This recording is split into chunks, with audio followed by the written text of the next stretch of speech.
Hey guys, Hey guys! it's time for another Flash review. This time we're reviewing The Flash Season 2, Episode 7, titled Guerrilla Warfare. If you haven't seen the episode yet and you want to avoid any spoilers, you're going to want to skip this video and come back later because everything we say from this point forward is going to be a spoiler.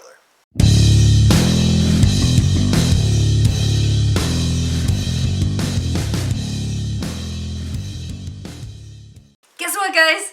We finished season 1. We did. We are totally caught up now. You were way ahead of me. Yes. I was on episode 3 and I finished it over the weekend. So that's basically all I did. So we are now 100% caught up on season 1 and 2. So we will no longer make stupid judgment things where we're like watching it later and be like, oh yeah, okay, well that explains that. That explains, yeah. So the big takeaway from episode 7, Guerrilla Warfare, was the barista's hot girl. Yeah. Which is awesome. Yeah.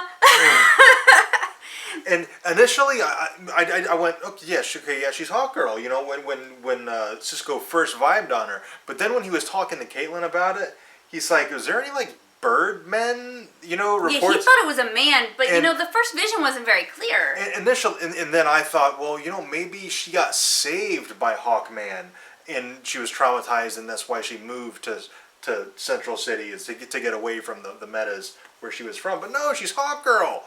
And wow, I'm really excited to see her. We got the teaser at the end, the promo for the Arrow Flash crossover, and it looks like she's gonna come out as Hawkgirl. Yeah. And oh my, I'm so looking forward to it. And I imagine that if Cisco, or if she comes out to Cisco that she is Hawkgirl, he's gonna have to tell her, I'm a metahuman too. Yeah. Like, he's gonna have to, otherwise, like, that would totally ruin any relationship they possibly have. Yeah. If she tells him she's a metahuman and he just doesn't tell her. Speaking of ruining relationships, Barry is gonna have to tell Patty that he is the Flash. Patty is brilliant. She is going to figure it out very quickly. And she seems like the kind of person who would be very angry that he kept that from her. Especially as they grow closer. Like, you know, if he doesn't tell her, you know, after their first 3 dates, okay, that's fine. You barely know somebody after 3 dates. Yeah. But if their relationship goes on for a while and he still hasn't told her, that's going to wreck everything. This is not something that he's going to be able to keep from her their entire relationship. Right. There's going to come a point where he's going to have to tell her. Yeah.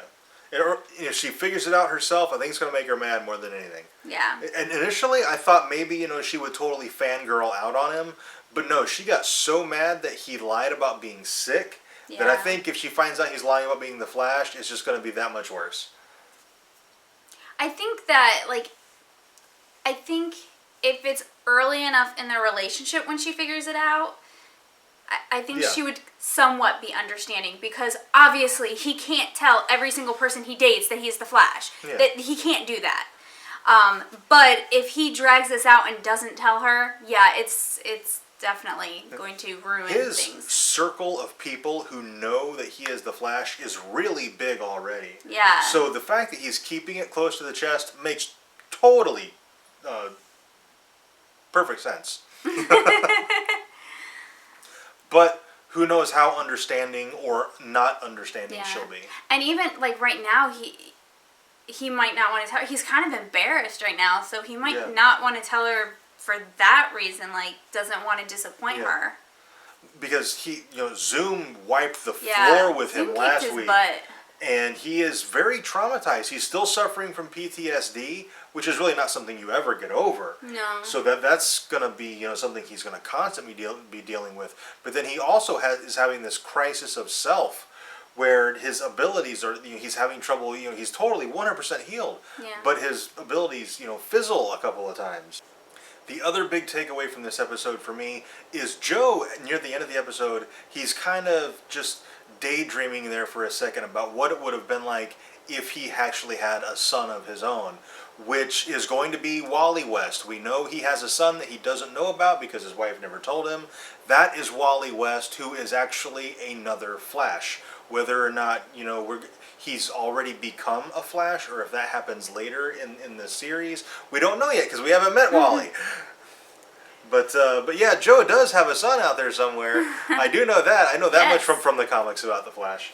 Well, and Iris knows that. That's why she kind of like after he says that to her, she kind of like is like, oh God, because she knows that he has a son, and she's guarding that secret. Yes. So how guilty must she feel now Yeah. after hearing that from her dad? And then she's like, ah. Yeah. So speaking of dads, so Barry's dad came back because Iris told him you need to come back. Barry needs some self-esteem boost and stuff, and he gets Barry through most of it by relating it to when he first went to jail. He could just look at people and know that they believed the worst in him, and he had to get past that. And so he kind of helped Barry that way. I was kind of hoping he would stay, that that he would just come back and be there for good, because it still doesn't make any sense why he's not there. And the villain of the week this week was Grodd, and I love Grodd as a villain. Grodd, I think, is originally a Superman villain, if I'm not mistaken. If I am, let me know in the comments.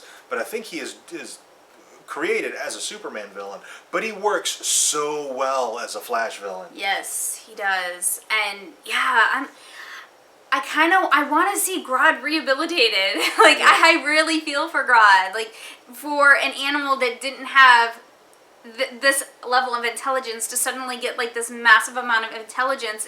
And he's incredibly lonely because he's the only one of his kind. Yeah. It's gotta be just devastating for him. Yeah. And he wants Caitlin to create more, just so he won't be alone. Yeah. And they trick him and they send him to an animal refuge on Earth. Was it on Earth too? Yeah, it's on Earth too. It Yeah. was like a gorilla refuge, or I guess it's primate refuge for primates who have been tested, that have had tested. So I imagine that there's some of them are going to be like him, because they have the same situation. I imagine he's going to end up being the alpha, and we will see Grodd again. Yes, he will find some way to get back. I think we'll see Grodd again. Yeah, definitely. He'll find some way to get back to Earth 1, and he's going to have an army behind him. And that's going to be awesome. I really can't wait for that. Okay, I think that's pretty much it for this review. If we missed anything, let us know down in the comments. If we got anything wrong, or if there's something you think we should have talked about that we didn't. Also, if you enjoyed this video, and we certainly hope you did, be sure to let us know by clicking the like button and subscribe for more reviews. And thank you very much for watching, and we'll see you next time.